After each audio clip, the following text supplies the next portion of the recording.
Hi friends, welcome to my Jaya's garden. நம்ம வந்து தினம் ஒரு மூலிகையை பற்றியும் அது எப்படி வளர்க்குறது, அதோட மருத்துவ பயன்கள் என்ன, அதில் எப்படி ஒரு நல்ல ரெசிபி செஞ்சு சாப்பிடலாம் அப்படிங்கிற மாதிரி நம்ம பார்த்துட்டு இருக்கோங்க. இன்னைக்கு நம்ம பார்க்க போகிற மூலிகை வந்து தூதுவளை. நம்ம சாதாரணமாக தூதுவளையை வந்து நமக்கு சளி பிடிச்சா மட்டும்தாங்க தேடுவோம். ஆனால் அந்த மாதிரி இல்லாமல் நம்ம நாட்டில் கிடைக்கக்கூடிய இந்த மாதிரியான மூலிகைகள் வந்து ரொம்ப ரொம்ப சிறப்பு வாய்ந்தது. அதை நம்ம வந்து அன்றாட சமையல்லையும் பயன்படுத்தி நம்ம வந்து அதனால பயன்பெறணும் அப்படிங்கறதுனால தாங்க நான் இந்த மாதிரி எல்லாம் உங்களுக்கு காணொளிகளை வந்து பதிவு பண்றேன். தூதுவளை வந்து கிட்டத்தட்ட வந்து 2 வகை இருக்குது. ஒன்னு வந்து கத்தரி பூ இருக்கு இல்லையா, அதே மாதிரி வயலட் கலர்ல பூக்கும், இன்னொன்னு வந்து வெள்ளை கலர்ல பூக்கக்கூடியது. இரண்டுமே வந்து முட்களோட இருக்கக்கூடிய ஒரு செடி. அது மட்டும் இல்லைங்க, இது வந்து கொடி வகையை சார்ந்தது. இதை வந்து ரொம்ப ஈஸியா வளர்க்கலாம். நீங்க வந்து எங்கேயாவது ஒரு இடத்துல வந்து அந்த செடியை பாத்தீங்க அப்படின்னா அதுல பழங்கள் கிடக்குதா அப்படின்னு சொல்லி பாருங்க. பழம் கிடைச்சதுன்னா நீங்க ஒரே ஒரு பழத்தை மட்டும் எடுத்துட்டு வந்தீங்கன்னாவே போதுங்க. அதை அப்படி தண்ணியில கசக்கிட்டு அந்த விதைகள் வெளியில வந்த உடனே நீங்க கீழே ஊத்தி விட்டீங்க அப்படின்னாக்கா அழகா வளர்ந்துரும். சரி, நமக்கு பழமே கிடைக்கல எப்படின்னா காஞ்சு போன செடி எங்கேயாவது நின்னா கூட அதை வேரோட புடுங்கிட்டு வந்து நீங்க வீட்டுல வச்சீங்க அப்படின்னா மழை வரும் பொழுது அதை தொழுத்துரும். எங்க வீட்டுல நான் வச்சது அப்படிதாங்க, நல்லா பட்டு போய் அப்படி காஞ்சு போய் நின்னுச்சு. ஆனா வேரோட புடுங்கிட்டு வந்து ஃபுல்லா கட் பண்ணிட்டு வேரை மட்டும் அடியில வச்சு விட்டீங்க, அழகா தழுத்துங்க. பாருங்க மரம் மாதிரி எவ்வளவு அழகா இருக்கு. நான் மரத்துல தாங்க இதை சுத்தி விட்டுருக்கேன். நம்ம இதை வந்து மாடி தோட்டத்திலயும் வளர்க்கலாம்.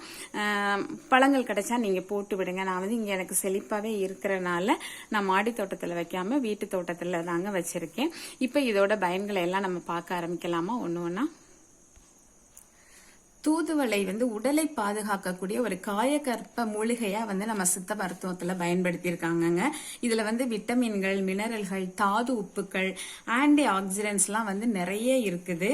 வெள்ளை அணுக்களை அதிகரித்து நோய் எதிர்ப்பு மண்டலத்தை பலப்படுத்தக்கூடிய ஒரு மிகச்சிறந்த பணியை வந்து இந்த தூதுவளை செய்யுதுங்க. இதுல வந்து ரசம், சூப்பு, சாறு, கசாயம், சட்னி, புளிக்குழம்பு, ரொட்டி, தோசை இப்படின்னு சொல்லி நிறைய வெரைட்டி பண்ணலாங்க. எந்த மாதிரி நம்ம பண்ணி சாப்பிட்டாலும் கூட இதனுடைய மருத்துவ குணம் வந்து மாறாது. நம்மளோட தலையில இருந்து பாதம் வரைக்கும் காக்கக்கூடிய மிக சிறந்த மூலிகை இந்த தூதுவளை.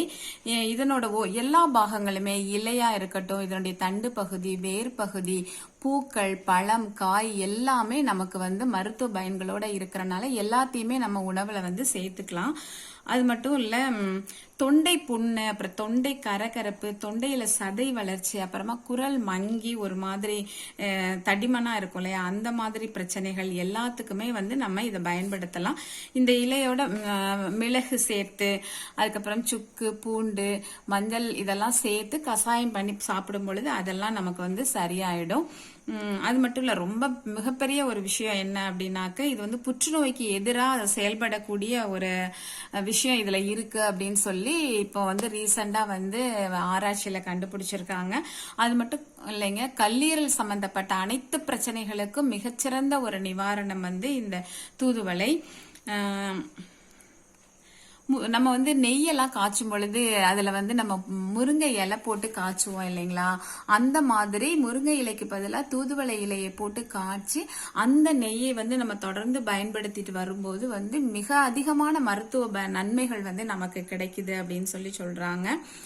தூதுவளையை வந்து சமையல்ல பயன்படுத்தும் போது அதிகமா வந்து என்ன காம்பினேஷன் இருந்தா ரொம்ப அதிகமான மெடிசினல் வேல்யூ இருக்கும் அப்படின்னா நல்லெண்ணெய் அதோட சேர்த்துக்கிறது, அப்புறம் சின்ன வெங்காயம் இதெல்லாம் சேர்த்து சமைக்கும் பொழுது வந்து அதிகமான வந்து மருத்துவ பயன்களை நமக்கு கொடுக்குமாங்க. அலர்ஜியை கட்டுப்படுத்தும் தன்மை இருக்குது. அப்புறம் இப்பெல்லாம் பாத்தீங்கன்னா எல்லாருக்கும் நிறைய கேள்விப்படுற இடமெல்லாம் வந்து எனக்கு சுகர் இருக்குன்னு சொல்லுவாங்க. சோ நீரிழிவு நோயாளிகள் வந்து வாரத்துல 2 முறை வந்து சட்னியாவோ துவையலாவோ இல்ல ஏதோ ஒரு வழியில சமைச்சு சாப்பிடும் பொழுது நீரிழிவு நோயை வந்து அது மட்டுப்படுத்தும் அப்படிங்கிற ஒரு விஷயம் இருக்குது.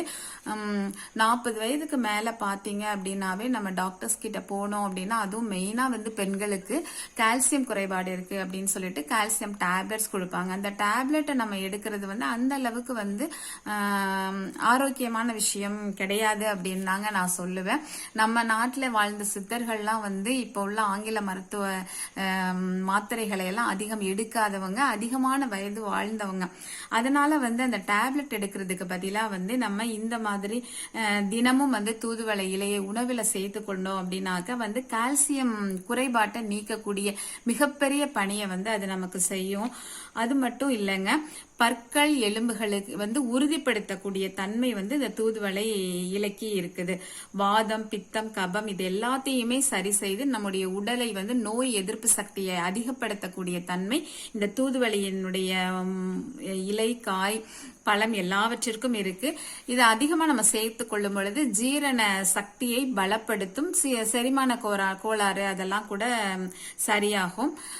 காது மந்தம், காது நமைச்சல், காது சம்பந்தப்பட்ட பிரச்சனைகளுக்கு மிக சிறந்த ஒரு நிவாரணம். சொல்ல போனா காதுல சீல் வடிகிறது அப்படிங்கறதெல்லாம் ஒரு சிலருக்கு இருந்து மிகப்பெரிய ஒரு தொந்தரவை கொடுக்கக்கூடியதுங்க. அந்த சீலுக்கு கூட இந்த என்னுடைய சாறை எடுத்து ஒரு சொட்டு காதில் விட்டோம் அப்படின்னாக்க அது நாளடைவில் வந்து அது குணமாகும் அப்படிங்கன்னு கூட கண்டுபிடிச்சிருக்காங்க. அப்புறம் சில பேருக்கு பாத்தீங்க அப்படின்னா வாயில் வந்து அதிகப்படியான நீர் சுரந்துகிட்டே இருக்கும். அது அவங்களுக்கு ரொம்ப வந்து கஷ்டத்தை கொடுக்கக்கூடியதா இருக்கும். அது மட்டும் இல்ல பல் ஈறுகளில் நீர் அதிகமா சுரக்கும். அந்த மாதிரி பிரச்சனை உள்ளவர்களுக்கும் கூட இந்த தூதுவளை வந்து மிகச்சிறந்த ஒரு மருந்தாக பயன்படுது.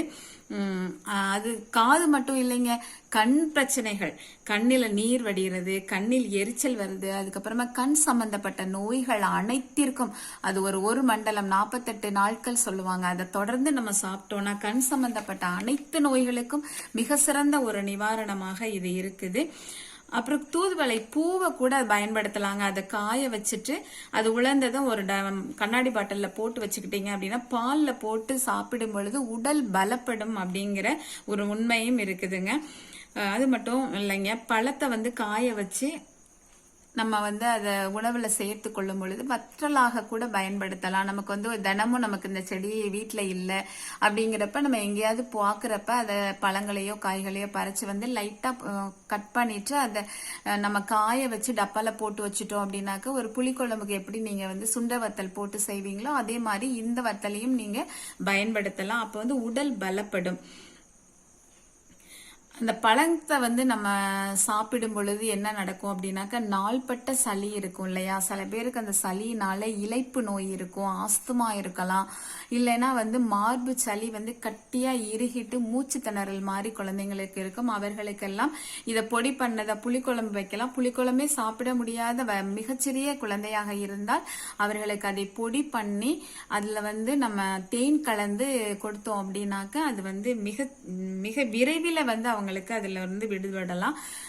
இன்னும் ஒரு மிகப்பெரிய அரிய விஷயம் என்ன அப்படின்னா, அந்த தூதுவளை வந்து பாம்பின் விஷத்தை கூட முறிக்கக்கூடிய சக்தி இந்த தூதுவளைக்கு இருக்குது. இதுல நம்ம வந்து நிறைய வெரைட்டிஸ் சமைக்கலாங்க. ஆண்மையை பெருக்கும் சக்தி இந்த தூதுவளை கீரைக்கு இருக்குது. அது மாதிரி வறட்டு இருமலை சரி செய்யும். இது கிடைக்காதவங்க நீங்க என்ன பண்ணலாம், ஜூரணமா கிடைக்குது நாட்டு மருந்து கடைகள்ல, அப்படி இல்லைனாக்கா பொடியா கிடைக்குது, அதை கூட வாங்கி நீங்க பயன்பெற்று அதன் மூலமாக நீங்க ஆரோக்கியமா இருக்கணும். இந்த மாதிரியாக நிறைய வந்து மூலிகைகள் வந்து நம்ம நாட்டுல தாங்க அதிகமா இருக்குது. அந்த மூலிகைகளை நாம் நோய் வரும் பொழுது மட்டும் தேடாமல் நோய் இல்லாத பொழுதும் கூட வாரத்தில் ஒரு முறை, நோய் வந்துச்சு அப்படின்னாக்க நம்ம 3 நாள் தொடர்ந்து பயன்படுத்தினோம்னா மிக விரைவில் குணமாகி விடலாம். நம்ம அந்த மாதிரி இல்ல, நல்ல ஆரோக்கியமா தான் நான் இருக்கிறேன், நான் ஏன் இதை பயன்படுத்தணும்னு நினைக்காம நம்ம வாரத்தில் ஒரு முறை ஏதாவது ஒரு முறையில நம்ம இதை வந்து சாப்பிடலாம். பருப்பு போட்டு கூட்டு மாதிரி இதை வச்சு சாப்பிட்டீங்கன்னா முட்களோடையே இந்த இலைகளை நீங்க பயன்படுத்தலாம்.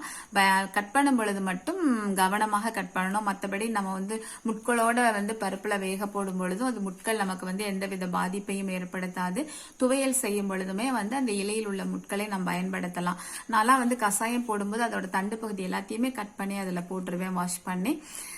இது வந்து இதுல வரக்கூடிய இது இவ்வளவு பயன் இருக்குதே, இந்த செடியை நம்ம எப்படி பாதுகாக்கிறது அப்படின்னா, வச்சா உடனே வந்துடும், அழகா மழை வரும் பொழுது துளிர்த்து வந்துருங்க. ஆனா இதுல இருக்கக்கூடிய ஒரே ஒரு பிரச்சனை என்னன்னா, மாவு பூச்சி பிரச்சனை தாங்க வரும். அதனால நீங்க வந்து அப்பப்ப இதை வச்சுட்டீங்க அப்படின்னா, வச்சுட்டோம்ல அப்படின்னு கண்டுக்காம இருக்காம அதை அப்பப்ப நீங்க கூர்ந்து கவனிச்சுட்டே இருந்தீங்க அப்படின்னா, அந்த மாவு பூச்சிகள் மட்டும் இருந்தது அப்படின்னா அந்த இலையை மட்டும் கட் பண்ணி நீங்க போட்டுட்டீங்கன்னா அதுக்கப்புறம் பெரிய தொந்தரவு அந்த இதுல வரலங்க. ரொம்ப பெரிய பராமரிப்பு தேவையில்லை. இதற்காக எந்த உரங்களும் நாம் போட வேண்டியதில்லை. சாதாரண மண்ணில் வைத்தாலே போதும். அது மாடி தோட்டமாக இருந்தாலும் சரி, தரை தோட்டமாக இருந்தாலும் சரி, எந்தவித பராமரிப்புமே தேவைப்படாத ஒரு மிகச்சிறந்த ஒரு மூலிகை. அதனால நீங்க எல்லாருமே வீட்டுல இதை வைக்கணும்.